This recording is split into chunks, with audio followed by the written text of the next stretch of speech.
Hi, this is Larry with International Dispute Management back again to give you a quick little video on lies, half-truths, conspiracies, and how they affect the mediation process. Mediators rely heavily on people telling the truth. When the disputants are presenting their side of the story, it is very critical that they tell you the truth. And, I always give people trust building exercises, uh, both separately and together, so that we can, eliminate some of this.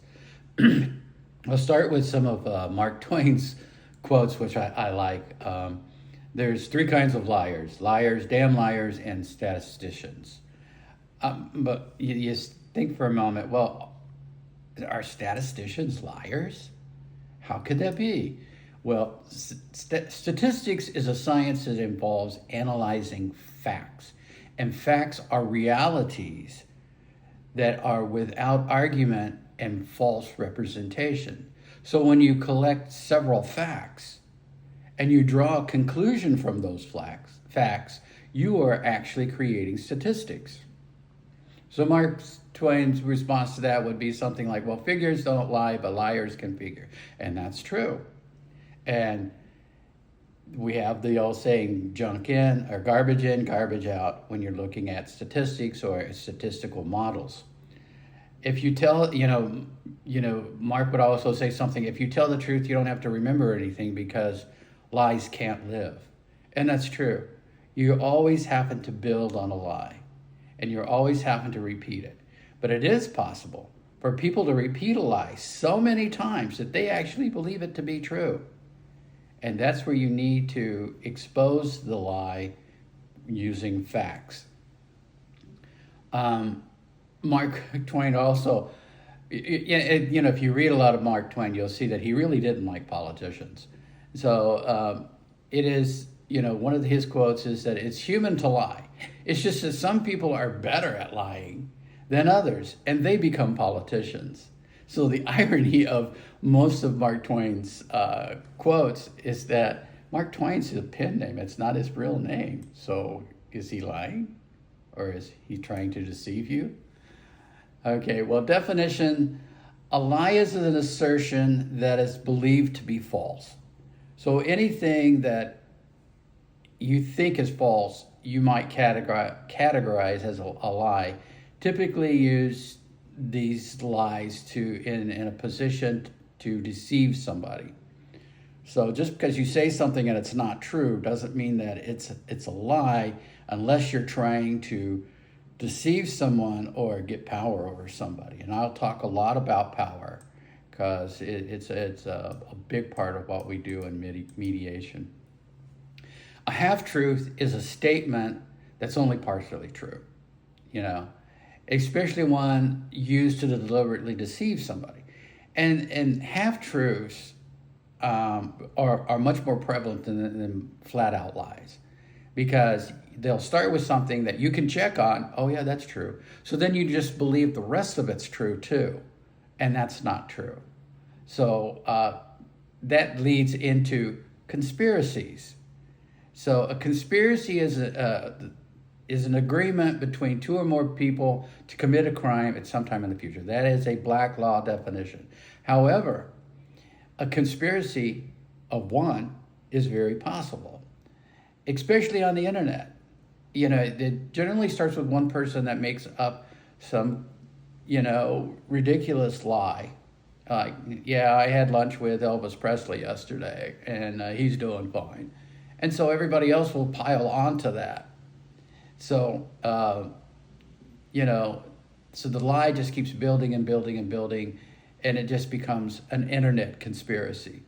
So, you need to understand that and how they propagate themselves through a mediation. So why do people lie? There's a lot of reasons why people lie. And a lot of it has to do with positioning and power. One reason is revenge. They're trying to avoid punishment. They're trying to protect another person from being punished. I use the examples of the police officer because everybody can relate to those. So if you get pulled over and you've been drinking, you don't want to be punished for it. So the officer asks, "Hey, have you had anything to drink?" "Oh yeah, only 2 beers." It's always 2 beers. Nobody said how big those beers were, but yeah, you only had 2 beers. Or you get in an accident and you switch seats with somebody and you say, "Oh, that person's drunk, I was driving, it's my fault." So you're trying to do it to protect them. Um, that's something that you just have to be aware of, especially in mediation, because they will try to protect another party for whatever reason, but it's generally to get power over them, and they'll use that at a different time against that person to obtain something that they couldn't obtain by other means. So, that's something that blackmail, whatever. Um, Sometimes people will lie to maintain privacy. The biggest one probably is bragging to create a social status, to make them more important, to tell you how rich they are, and so that, I have lots of lawyers, it's just a form of intimidation. They're trying to get leverage over you so you will agree with them. So it's manipulation. So there are people that are compulsive, pathological liars. They are the hardest to deal with because some of them are pretty good. And some of them, they're going to have just enough truth in there where you're going to have to question what they say. But the biggest reason that people do lying is to create a sense of power over others. So the next step, they're positioning themselves in the next step of a conspiracy. So it's just growing. These lies just keep growing and they grow into conspiracy. So you can see how lying would impact the mediation process, and which, the mediation process, again, should be based on fact and truth. So the lying just creates an atmosphere of mistrust, and it's constant. Lying is not a sustainable source of power, but people do it because they do it in the moment. Remember that power is the currency of mediation, and how they spin that currency can really weave a very wicked web. Okay, so some of the things, and I'm not a psychiatrist or a psychologist, and I'm not an expert on lying, but I try to look for body language mainly and for, facts. And I'll tell you some of the tools, and the main tool that a mediator has for exposing lies. Okay, so most people look for physical changes of posture. They can't sit still. They're backpedaling, body changes, positions also. Now, again, I'm assuming that they do not have any physical challenges. Because, if the cop pulls you over for DUI, he's going to ask you before you do the sobriety test, do you have any physical challenges? So that's something, there are people that can't, sit still. So a vocal tip-off, the tone of their voice raises, lowers. They become more offensive. They become very vague and repeating the same question, omitting facts, adding on facts, grooming, playing with their hair, eye movement where they're just looking away. They can't look at you in the face. That's generally a giveaway. But there are people that can look at you straight in the eye and lie. Those are called bold-faced liars.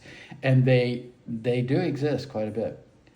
And also, when you ask them, they give you a long, drawn-out sentences that I call a word salad. So that, it doesn't make sense.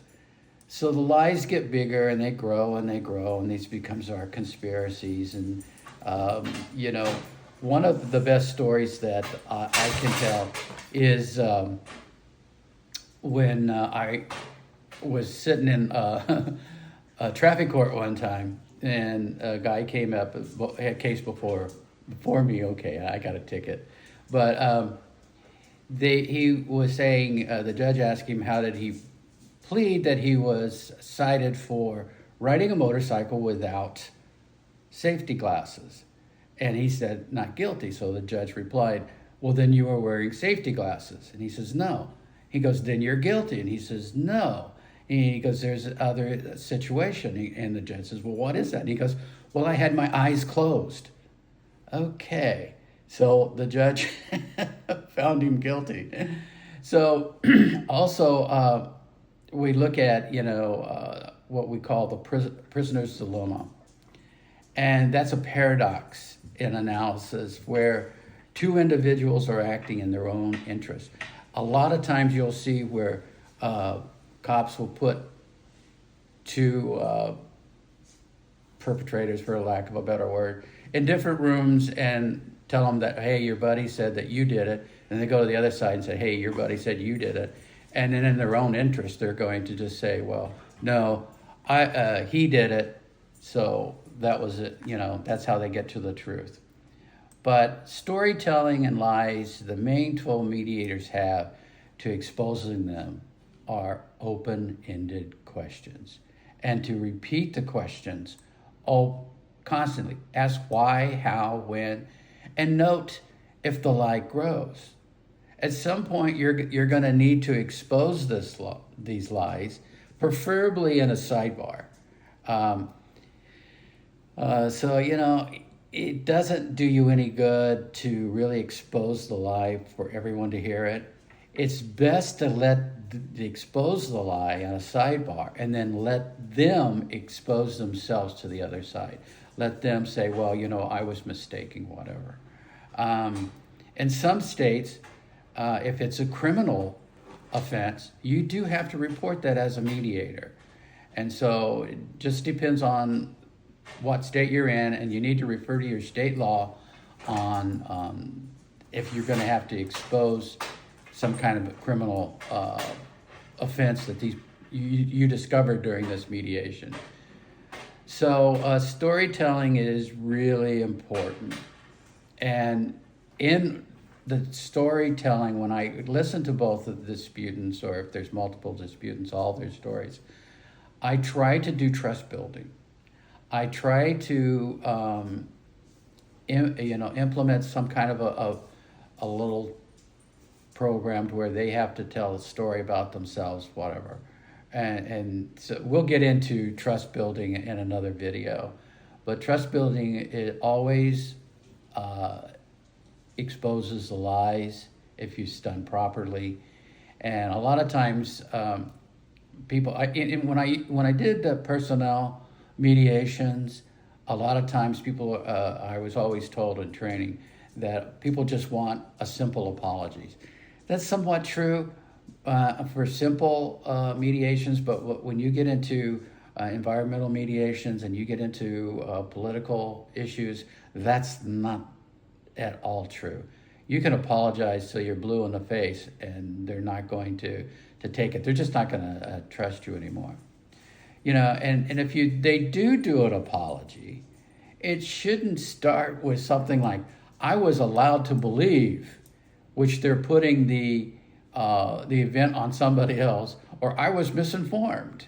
No, it shouldn't, it's like, I did whatever it was, and I'm sorry for that.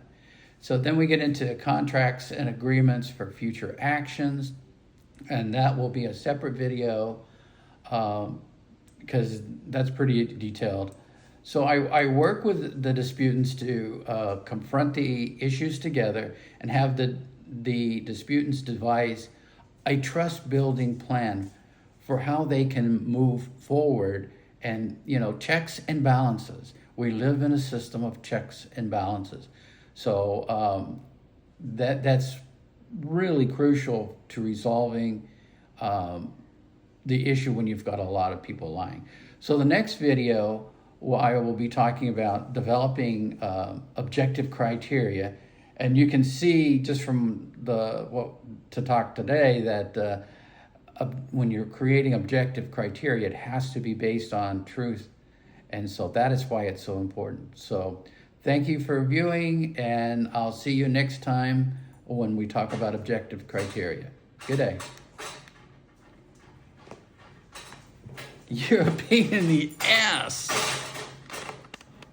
buddy.